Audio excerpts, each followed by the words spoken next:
Welcome to our weekly program, Somaliland the World Press. This week, Somalia and Somaliland, a complex relationship in the Horn of Africa. The relationship between Somalia and Somaliland is one of the most intricate and pivotal dynamics in the Horn of Africa, rooted in historical, political, and economic contexts. The interactions between these two countries significantly influence the regional stability and development. As Somalia gains a seat on the United Nations Security Council, understanding the nuances of its relationship with Somaliland becomes even more crucial. The historical roots of the relationship between Somalia and Somaliland extend back to the colonial era. The territory, now known as Somaliland, was a British protectorate and called British Somaliland, while the rest of Somalia was an Italian colony known as Italian Somaliland. These separate colonial administrations fostering distinct political, social, and economic systems within the two regions. In 1960, both British Somaliland and Italian Somaliland gained independence. British Somaliland declared independence on June 26, 1960, and Italian Somaliland followed on 1st July 1960.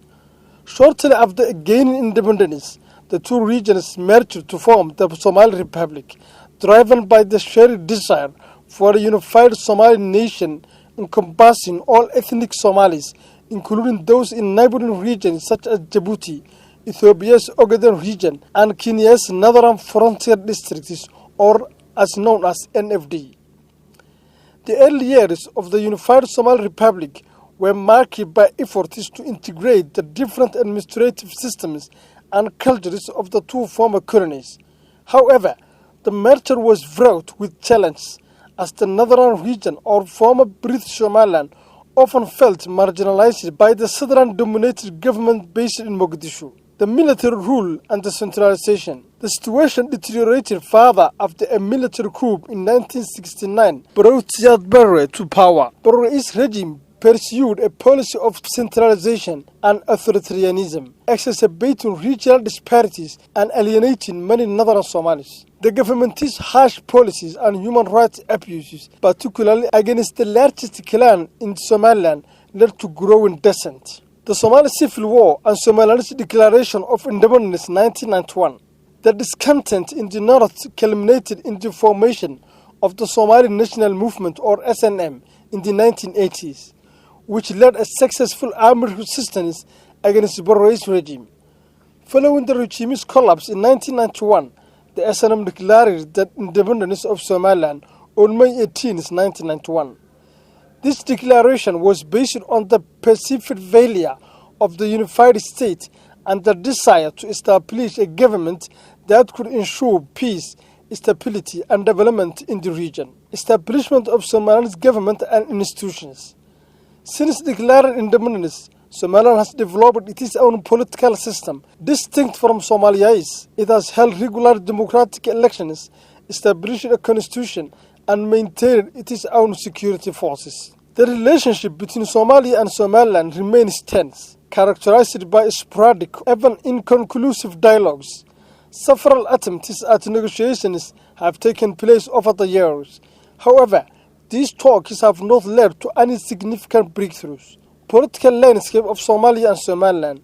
Independent political systems. Since its declaration of independence in 1991, Somaliland has established a relatively stable and functional political system, distinguishing itself from the turmoil in southern Somalia. Somaliland operates as a de facto state with its own government, institutions, and constitution. It has conducted multiple democratic elections for the presidency, parliament, and local councils, often praised by the international observers for their fairness and transparency. This democratic governance, combined with efforts to build a stable, inclusive political environment, has helped maintain peace and stability in the region.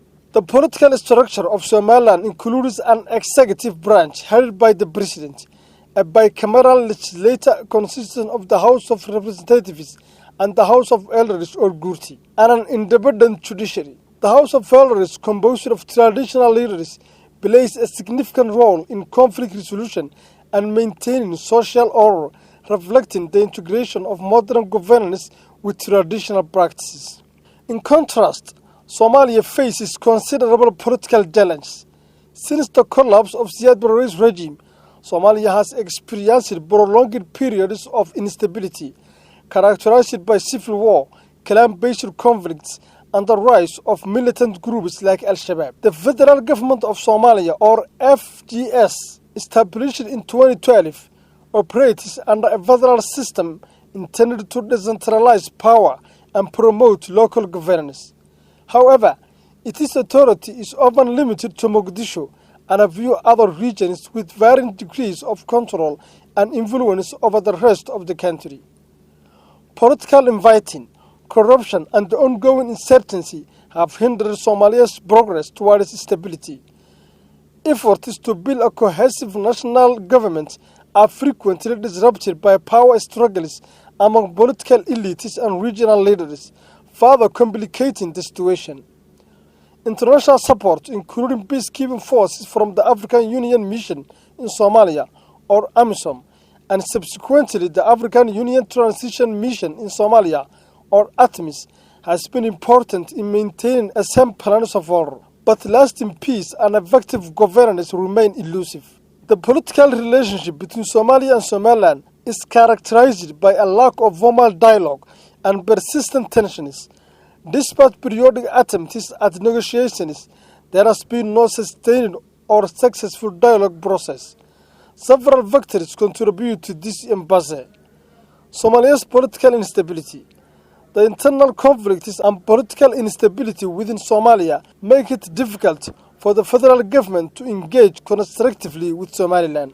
2. Somaliland's quest for recognition. Somaliland remains steadfast in its pursuit of international recognition as an independent state. The strategic locations and port development in Somaliland. Somaliland's Berbera port.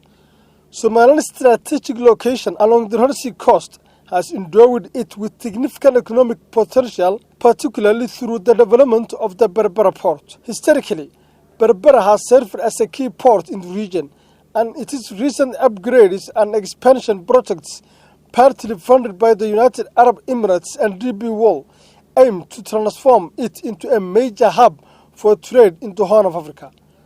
The port's improvements include enhanced infrastructure, increased cargo handling capacity, and plans for a free trade zone, all of which position Berbera as a direct competitor to Somalia's ports. And dear listeners, that's the end of our weekly program, Somaliland and the World Press. Till we meet next time for the same program, we are wishing you a very happy day.